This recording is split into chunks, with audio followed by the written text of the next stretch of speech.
I'd been working the night shift at a small gas station off a quiet highway for a few months.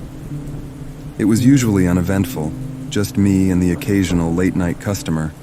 But one particular night, something happened that shook me to my core. It was a cold and rainy November evening.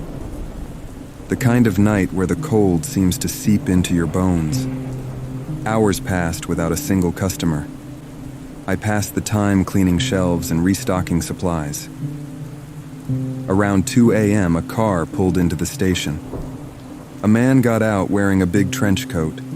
He bought some gas and asked for the restroom key.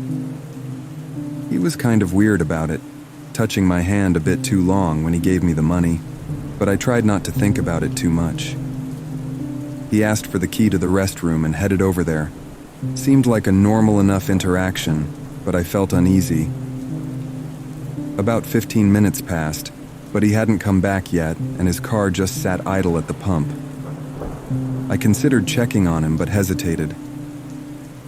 A few more minutes passed, and then, out of nowhere, the lights flickered and went out, plunging the station into darkness.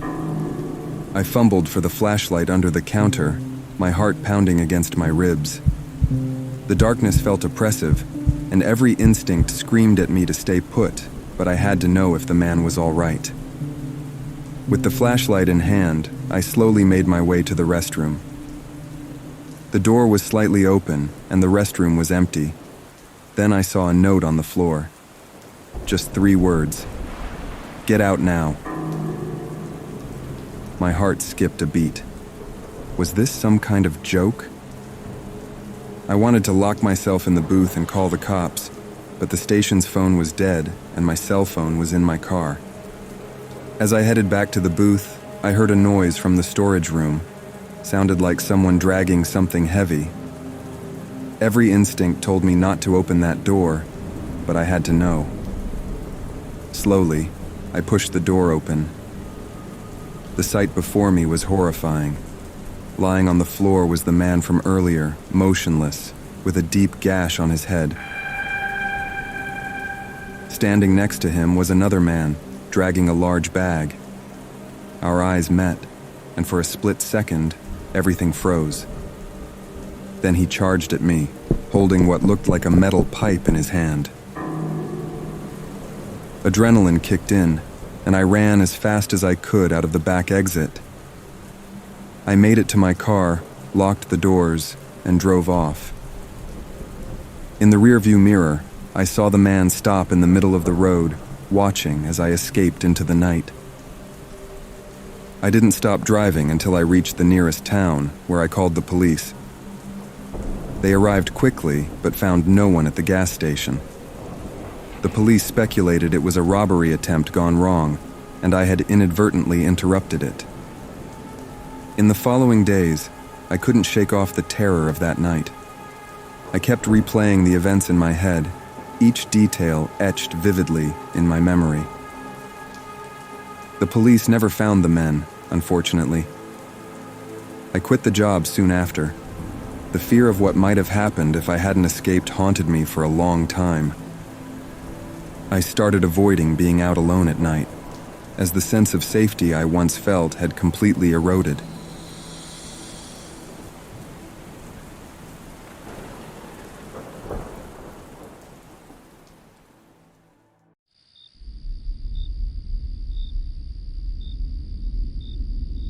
I had taken a job as a security guard at an old manufacturing plant on the edge of town.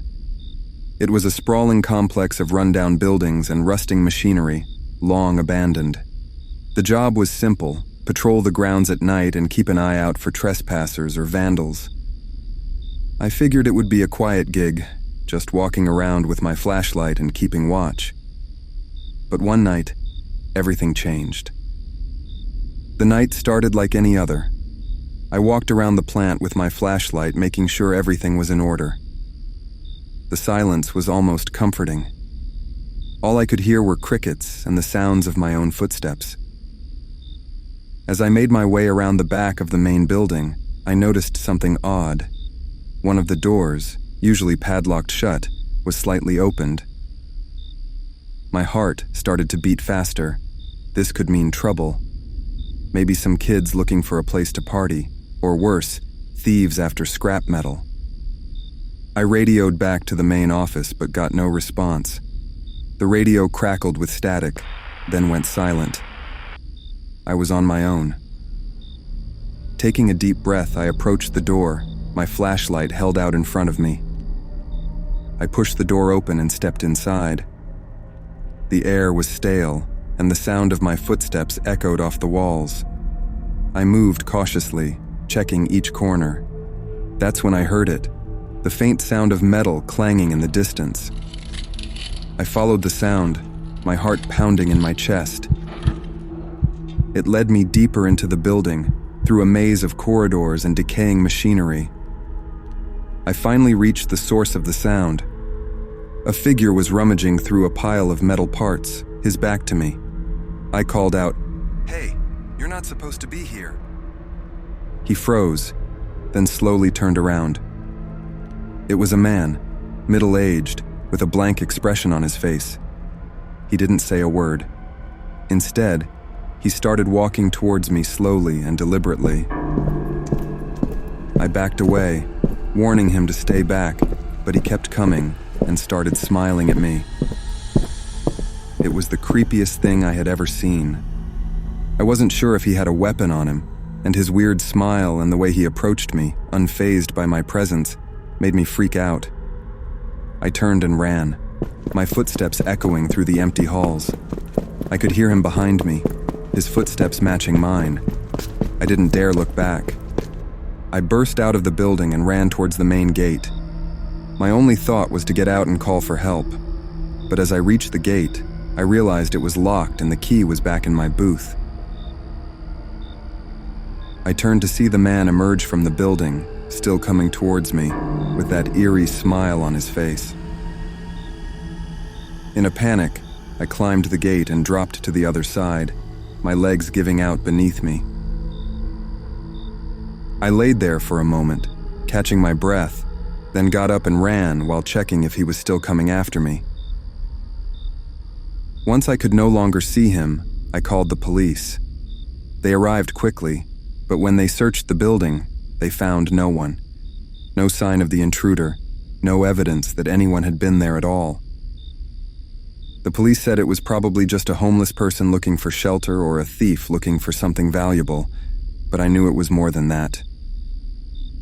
There was something about that man, something in the way he moved, the way he looked at me, that told me he wasn't just a harmless trespasser.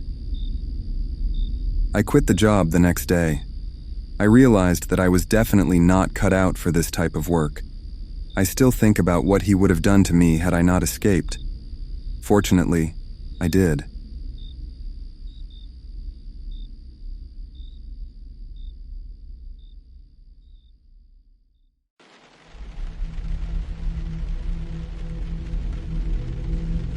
Working as an Uber driver on the night shift had its ups and downs. I enjoyed the peacefulness of the city at night, and driving around was a way for me to relieve stress. One rainy night a few months back, though, an experience turned my usual shift into something out of a horror movie. The night started like any other. The rain was pouring down, creating a steady rhythm on the roof of my car. I liked driving in the rain. It made the city feel different, more intimate. I picked up a few passengers, mostly people heading home from late shifts or night outs. It was close to 3 a.m. when I got a ride request from a part of town known for its nightlife. I made my way to the address and pulled up to the curb. A man jumped in, soaking wet from the rain. He was wearing a hoodie and kept his head down, so I couldn't see his face clearly. "Just drive," he said, his voice tense. I started the ride, trying to make small talk, but he wasn't interested. He just pointed forward and told me to keep going. Something about him made me uneasy, but I figured he was just having a rough night. As we drove, he became more agitated. He started shifting in his seat, glancing around nervously. I asked him if everything was okay, but he just grunted in response. That's when I noticed we were heading towards a more secluded part of town, away from the main streets. Suddenly he leaned forward and said in a low voice, Pull over here. I complied, pulling into a dark, deserted alley. My heart started racing. This didn't feel right. Before I could say anything, he pulled out a knife and held it to my throat. Give me all your money. He yelled. I froze, the cold blade pressing against my skin. I had never been so scared in my life. I told him I didn't carry much cash, that everything was done through the app. He rifled through my pockets, finding only a few dollars and my phone. He snatched the money and threw the phone on the floor of the car. Get out, he ordered. I didn't hesitate. I got out of the car, my legs shaking. He slid into the driver's seat and sped off, leaving me alone in the rain-soaked alley. I stood there for a moment, trying to process what had just happened. Then I ran to the nearest street, waving down a passing car. The driver, seeing my state, called the police for me. The police arrived quickly, but my car was long gone. I gave them all the details, and one of the officers drove me home. They said they'd do their best, but I knew the chances of catching him were slim. The next few days were hard. I kept thinking about what I could have done differently, how I could have prevented it. Luckily, they found my car and arrested the guy who robbed me. He was wanted for parole violation and had a hefty criminal history of robberies and assault. I managed to get my car back, but the experience definitely left a scar on my psyche. I stopped driving for Uber after that. I couldn't bring myself to get behind the wheel at night again.